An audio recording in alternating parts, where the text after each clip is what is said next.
Hey everyone, it's Justine and welcome to the 12 Days of Christmas. Today is day one. I'm super excited to be kicking off the series November 1st. It's always the first day after Halloween that I feel puts me straight into Christmas mode. It's the first Christmas movie, it's the first Christmas music, and I'm really excited to get started. So throughout the month of November, you'll be seeing the 12 Days of Christmas popping up and also in between some other projects that I have going on. I'm so excited to get started with you today. Thank you so much for watching and let's get started. So in today's video, we're going to be looking at a stamp and die set from PinkFresh Studios called the Merry Days Stamp and Die Set. And I am going to be teaching you how to use sparkle embossing powder, so heat embossing. We're going to go through inlaid die cutting. And lastly, we're going to go through how do you go about lining up a coordinating die that doesn't have any windows in it. I'm going to teach you a couple of techniques on how to do that. Here's a look at the stamp and die set.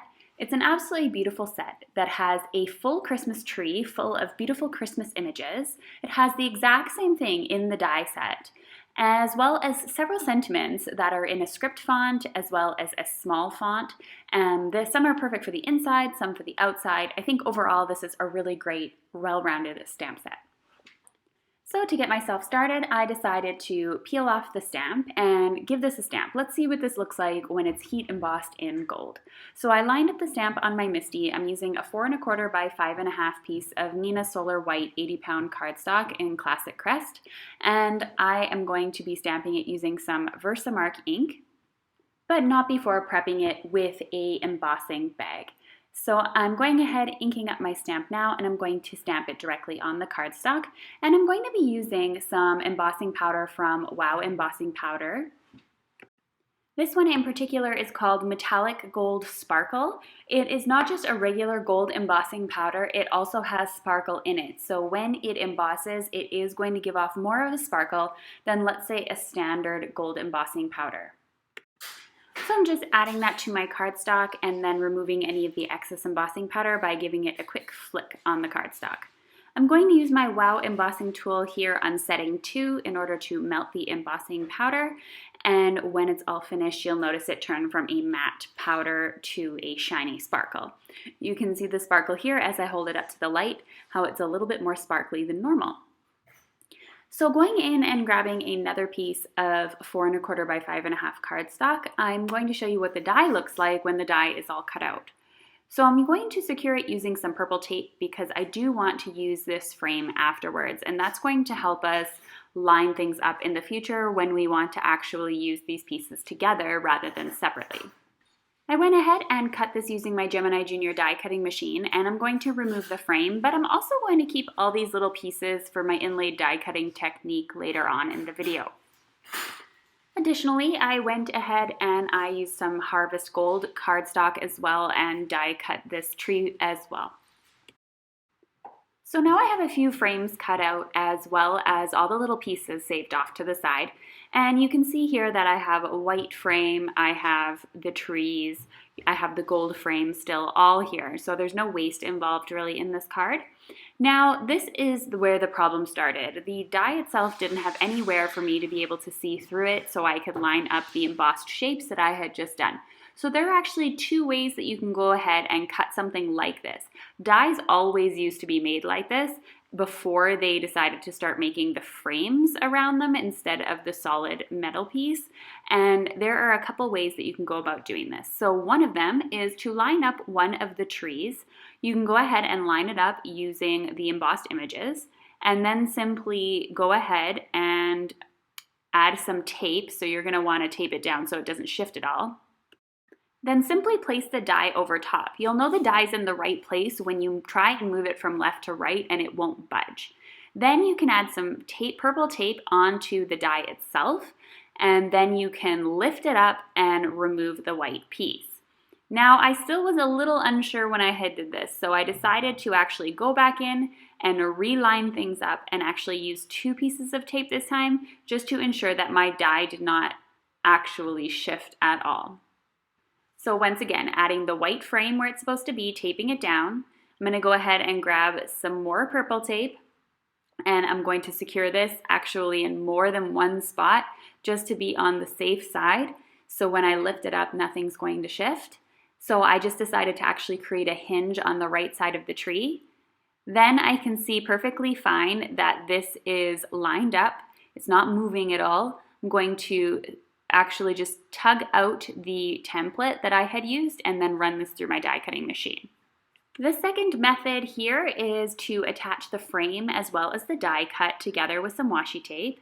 Grab your acrylic stamp and then line it up over top of the cutout images, and then use the MISTI door to pick up your stamp. This is really a great technique on how to line these up. The only thing you need to make sure afterwards is that you're using a similar size paper as what you used for your template. So I'm going to be using a 4 1/4 by 5 1/2 sheet as well, and so it's going to stamp perfectly in the middle when I'm all ready to go.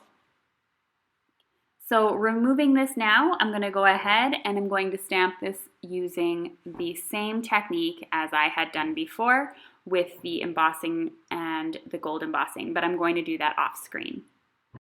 So now that that's all finished, I'm going to grab this template once again and I'm going to put it over top of my stamped image. I can even double check now if the stamped image lines up perfectly with the template.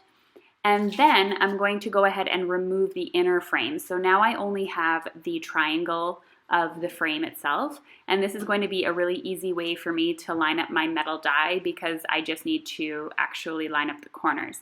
The only thing you need to do now though is to just cut something at the side because you need to be able to peel away the template afterwards once you've secured your die down to the paper. So I'm going in now, I'm grabbing the die itself and I am lining it up. And I'm kind of trying to move it from left to right to make sure it's in the right spot. I lifted up aside, grabbed some tape to hold it in place, and now I'm easily able to just remove the outer area. And I'm going to do this gently in case I want to do multiple cards of this, and that way I'm able to do multiple cards using the same template. I'm going to secure it down with some more purple tape and then run it through my die cutting machine. Alright, so when that was all done, I went ahead and grabbed some Nuvo Deluxe liquid adhesive, and I'm going to add some adhesive all along the backing of this tree, and I'm going to place it in the center of my card. Now I've grabbed my piece that I die cut. This is with all the gold embossing on it, and I have all the pieces here. I'm going to kind of leave them in the die so I know roughly where they go, and I'm going to add all of the pieces in the inside of the gold frame. I am going to go ahead now and put adhesive all in between all of the white images here, and so that I can easily just go ahead and start placing. So as I'm going in and piecing everything with my crystal piecing tool, this is specifically made for sequins, but I find it easy to pick up small pieces of paper and add them to my design. In real time, this took me just under 5 minutes, so it didn't take too long. And considering this is the main focal point of the card, I don't find it to be a crazy amount of time to spend on a card. So I'm going in, you can see all those embossed areas are pretty much as close to the center as I'm going to get. I guess I could have been maybe another millimeter more accurate, but overall I think the technique really worked well for how to line up that die. And it just makes your die and stamp more versatile, so it allows you to use them together rather than apart. Although they both function as a single stamp set and a single die set alone. They're almost like standalone and coordinating, if that makes sense. You'll see what I mean in the next card, what I mean when I say they could be standalone or coordinating. So this was using the stamp and the die together. Obviously the stamp would function on its own as well, a really beautiful Christmas tree silhouette. If you had just embossed this on the front of a card, maybe I would use some colored cardstock or something with a little more interest. This would be perfect as a Christmas card as well. So I've gone ahead, I'm now adding all the gold pieces that I had done from that previous frame into the areas. So this would be a really great card if you just wanted to pick yourself up the die. You could easily do this technique without having to get the stamp set. I think this is absolutely beautiful. It's really elegant and pretty. It's shiny. It has that holiday white and gold look. I absolutely loved it when it was all finished and said and done.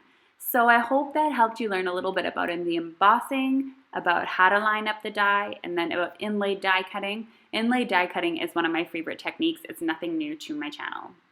So I've gone ahead and I've heat embossed 2 sentiments from the stamp set called Wishing You Merry Days and Good Tidings for Christmas and a Happy New Year.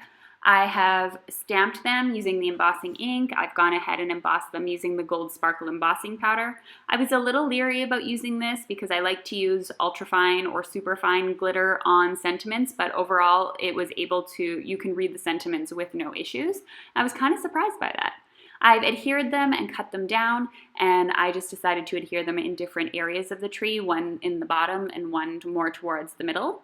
And then the last thing I needed to do was mount them onto a couple of card bases. The card bases I've been using lately have been 80-pound Nina Solar White cardstock. Normally I use 110-pound, but I don't have any left after moving overseas and I'm waiting on my shipment. And I had some pre-cut, pre-scored card bases that are Nina from scrapbook.com, and I decided to use them. And I haven't been making vertical folding cards lately because I've been noticing that when I give them to people, they always seem to like flatten out after and they don't stay upright. But I noticed that since I started using the 80-pound and not the 110-pound, it has no issue standing up.